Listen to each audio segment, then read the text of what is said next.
Ideja tega posveta, tega srečanja na temo Rebule je nastala na pobudo reda vitezov vina, in sicer legature za Primorsko, s podporo seveda celotnega slovenskega viteškega reda in mednarodnega sodelovanja našega reda z ostalimi evropskimi redi. Na moj desni pozdravljam profesorja, doktorja, magistra Alberta Gernota Alsengerja, našega posrednjega danes govorca, na moj levi pa profesorja doktorja Denisa Rusena. Spoštovani predavatelji, predstavniki reda vitezov vina, spoštovani vinarji in vsi ostali gostje. Lepo pozdravljeni tudi v imenu občine Brda in seveda v imenu našega Zavoda za turizem, kulturo, mladino in šport Brda. Zagotovo smo zelo veseli, da lahko danes gostimo takšnega posebnega gosta in spregovorimo o Rebuli. Rebuli nekoč, Rebuli danes in Rebuli v prihodnosti. Quo vadis Rebula?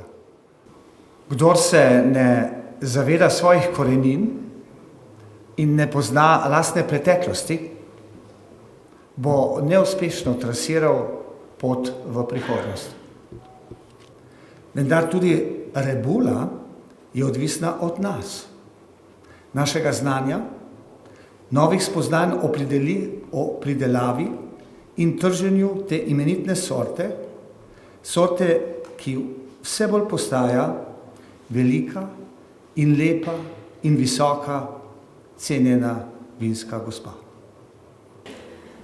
Počaščena sem, da sem danes lahko tukaj, da lahko poslušam ta simpozij. Vesela sem, da se to tudi dogaja, da lahko slišimo o Rebuli nekoč in danes seveda. Seveda mi je pa tudi v čast, da sem lahko kraljica tej sorti. To vino je bolj staro, bolj antično od tega, kar imamo danes. V preteklosti so mislili, da so ga prvič pridelali v Gruziji, potem so pomislili v Egiptu, tudi to ne drži. Vino so zagotovo pili že Kelti. Vino so uporabljali kot zdravilo in to so počeli tudi v preteklosti. In danes lahko točno navedemo regije, ki so jih Rimljani osvojili in še predtem Grki so osvojili, ki oboji so razširili svojo vinsko kulturo in so nadaljevali s to vinsko kulturo. Na začetku je bilo vse bizantinsko, potem so prišli Rimljani in potem, ne glede na svojo kulturo, so zagotovo začeli širiti svojo ponudbo in brez dvoma lahko danes zatrjujemo,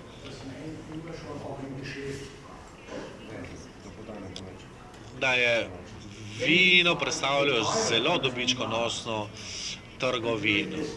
In danes mi je bila nekako dodeljena naloga, da vam predstavim, kaj se z Rebulo je dogajalo oziroma kaj se dogaja in seveda vprašanje za več kot $1 milijon in evrov, kaj se bo z Rebulo dogajalo v bodoče.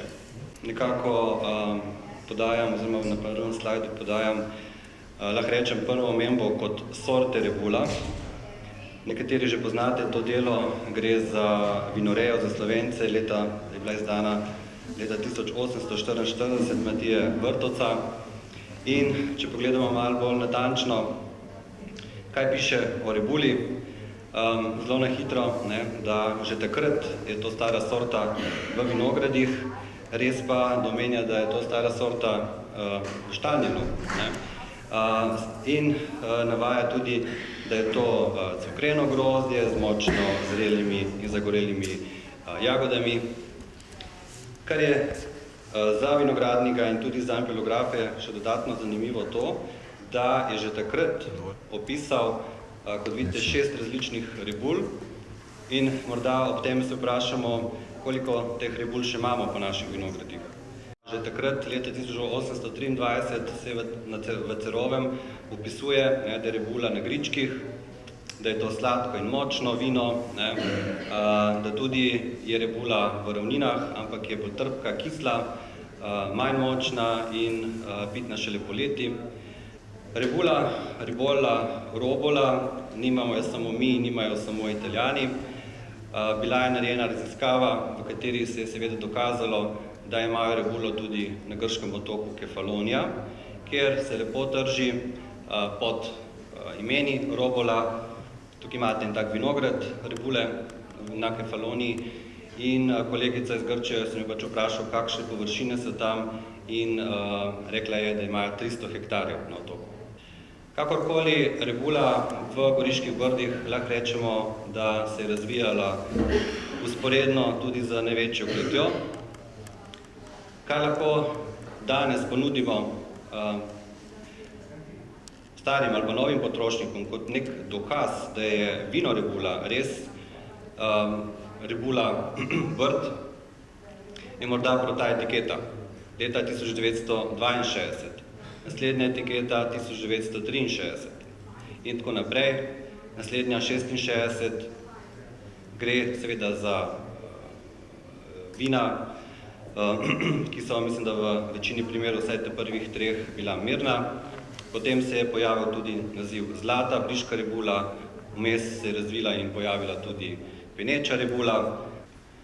Pa dajmo si malo pogledati, kaj se dogaja trenutno z rebulo v Goriških brdih. Podatki so povzeti iz različnih virov in nekako taka naj bi bila slika. Če pogledamo malo starostno strukturo vinogradov, vidimo, da nekje v brdih, kot vidite, je okrog 1000 vinogradov, v katerih naj bi rasla rebula.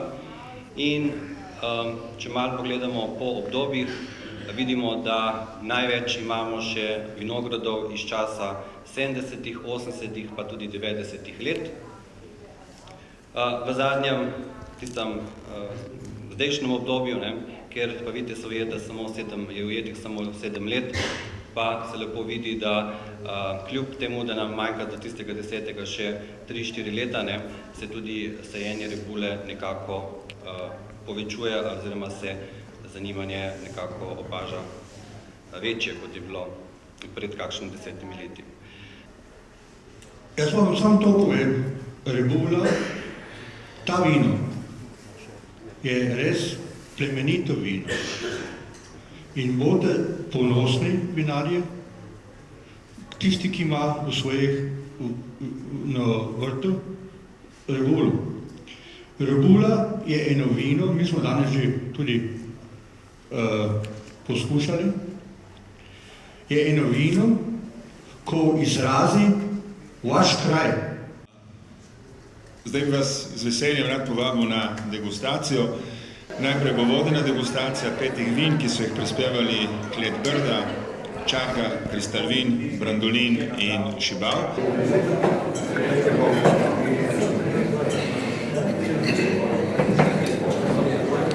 No, pri tem vzorcu Vila Brizzi je zanimivo predvsem to, da v času, ko se vsi trudijo, da dvigujejo sladkorje in alkohole, so morali s posebnim postopkom v Kleti Brda celo znižati sladkor, znižati potem tudi alkohol, da so dobili eno tako